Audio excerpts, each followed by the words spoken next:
Est-ce qu'on assiste, Guillaume, au dernier jour de la vie des réseaux sociaux? On va se poser la question dans cet épisode, mais c'est aussi dans les conversations sur Discord.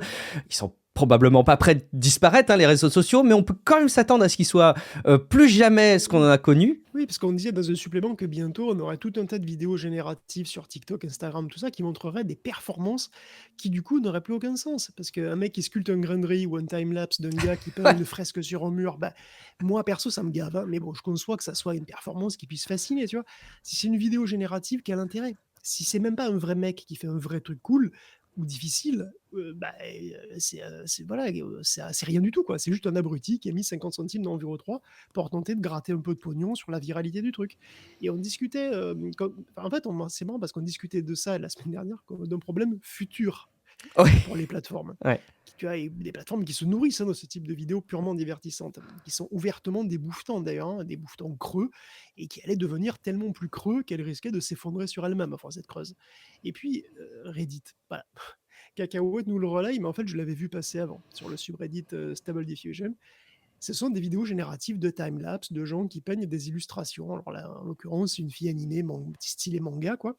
Et donc, il y a celle relayée par Cacahuète, qui est une fille manga assez standard. Puis il y en a une autre, hein, qui a été postée d'ailleurs, hein, c'est Rumi de Demon Hunter.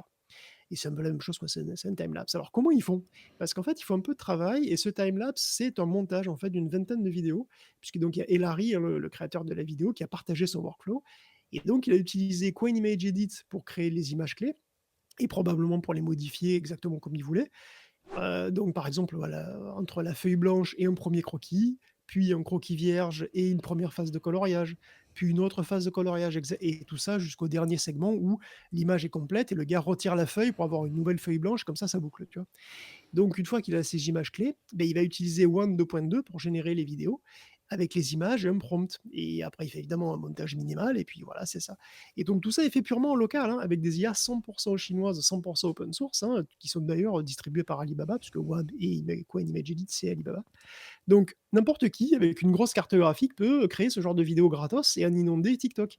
Et ça capture du temps de cerveau, parce que TikTok te paye pour, hein. Mhm. Donc on tient un business model, hein. Le business model, évidemment, il est à tes dépens parce qu'en fait, tu regardes du rien. Puisque Mhm. personne n'a fait ce dessin.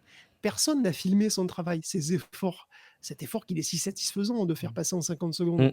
Non, c'est du vide. Mais c'est du vide qui est indiscernable d'une vidéo réelle. Parce que cette vidéo, si on me l'avait pas dit, j'aurais jamais deviné que c'était pas une timelapse un vrai, quoi. Celle sur Jamais de Reddit, la vie. elle paraît quand même, enfin, ça paraît un peu trop facile sur les poses de couleurs, mais en vrai, c'est très convaincant. C'est tellement Et convaincant. moi,